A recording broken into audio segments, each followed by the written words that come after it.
కాసేపట్లో లిక్కర్ కేసులో ఎమ్మెల్సీ కవిత రెగ్యులర్ బెయిల్పై రౌజ్ అవెన్యూ కోర్టులో విచారణ జరగనుంది. ఈడీ కేసులో తనకు బెయిల్ ఇవ్వాలని ఆమె కోర్టును కోరింది. తనపై అక్రమంగా కేసు పెట్టారని, నిందితులు ఇచ్చిన స్టేట్మెంట్ ఆధారంగా చేసుకుని తనను లిక్కర్ కేసులో ఇరికించారని కవిత పిటిషన్లో తెలిపారు. తన పాత్రకు సంబంధించి ఎలాంటి సాక్ష్యాలు లేవని బెయిల్ ఇవ్వాలని కోర్టును కోరారు.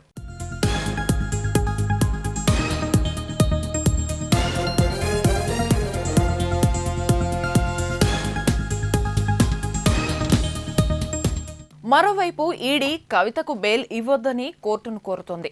కవిత లిక్కర్ కేసులో కీలక సూత్రధారి అని, ఆప్ సౌత్ గ్రూపుకు మధ్య కవిత దళారిగా వ్యవహరించారని ఈడీ ఆరోపిస్తోంది. లిక్కర్ స్కామ్లో భాగంగా 100 కోట్ల ముడుపులు వ్యవహారంలో కవితదే కీలక పాత్ర అని కోర్టుకు చెప్పింది. ఇండో స్పిరిట్ ద్వారా తిరిగి ముడుపులు వసూలు చేశారన్న ఈడీ కిక్ బ్యాక్స్ చేరవేతలో కవిత కీలకంగా ఉన్నారని తెలిపింది.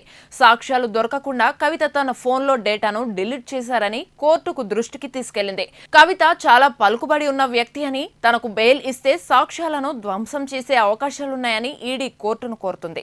ఈ క్రమంలో కోర్టు నిర్ణయంపై సర్వత్రా ఉత్కంఠ నెలకొంది.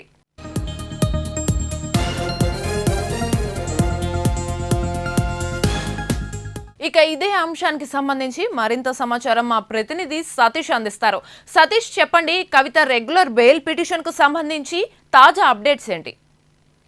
ఢిల్లీ లిక్కర్ స్కామ్ కేసులో మరికాసేపట్లో ఎమ్మెల్సీ కవిత రెగ్యులర్ బెయిల్పై రౌజ్ అవెన్యూ కోర్టులో విచారణ జరగనుంది.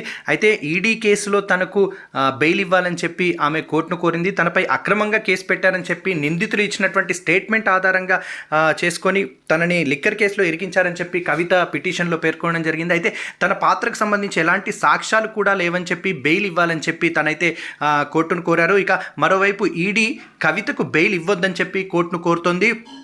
కవిత లిక్కర్ కేసులో కీలక సూత్రధారి అని చెప్పి, అట్లాగే ఆప్ సౌత్ గ్రూప్కు మధ్య కవిత దళారిగా వ్యవహరించారని చెప్పి ఈడీ ఆరోపిస్తోంది. ఏదైతే దీంట్లో సాక్ష్యాధారాలు ఉన్నాయో, ఎవరైతే సాక్షులుగా ఉన్నారో వాళ్ళను ప్రభావితం చేసే అవకాశం ఉంది తనకు బెయిల్ ఇస్తే.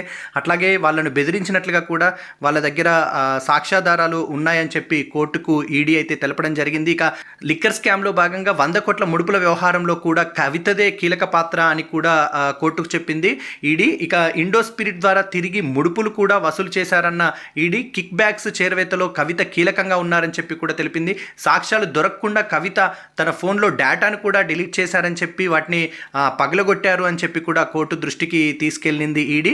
కవిత చాలా పలుకుబడి ఉన్న వ్యక్తి అని, తనకు బెయిల్ ఇస్తే సాక్ష్యాలను ధ్వంసం చేసే అవకాశాలు ఉన్నాయి అని ఈడీ అయితే కోర్టును కోరనుంది. ఈ క్రమంలో కోర్టు నిర్ణయంపై సర్వత్రా ఉత్కంఠ నెలకొంటోంది. ఇప్పటి వరకు జరుగుతున్నటువంటి 2 సార్లు ఈడీ అధికారులు తననైతే కస్టడీలోకి తీసుకొని విచారణ జరపడం జరిగింది. ఇక అట్లాగే తనని తర్వాత సిబిఐ కూడా ప్రశ్నించింది.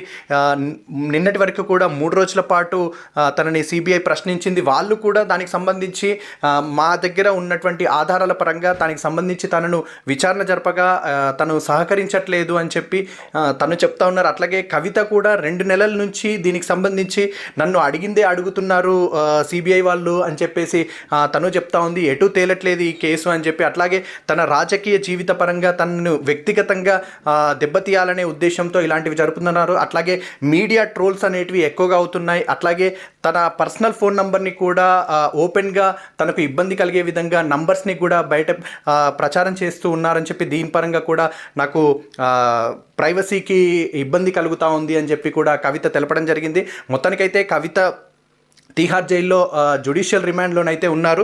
సో తనకు మధ్యంతర బెయిల్ ప్రకారంగా కూడా అప్లై చేసినప్పుడు వాళ్ళ బాబుకు ఎగ్జామ్స్ ఉన్నాయి, తనకు బెయిల్ ఇవ్వాలని చెప్పి అయితే తను కోరింది. అప్పుడు కూడా కోర్టు దానికి సంబంధించి నిరాకరించింది. అప్పుడు కూడా దీనికి సంబంధించి ఈడీ తనకు బెయిల్ ఇస్తే మొత్తానికైతే సాక్ష్యాధారాలు కానీ వారికి సంబంధించినటువంటి వ్యక్తులు, సాక్షులు ఎవరైతే ఉన్నారో వాళ్ళను ప్రభావితం చేసే అవకాశం ఉంది, బెదిరించే అవకాశం ఉంది అని చెప్పి అయితే ఈడీ మొదటి నుంచి దానికి సంబంధించి కోర్టుకు తెలుపుతా ఉంది.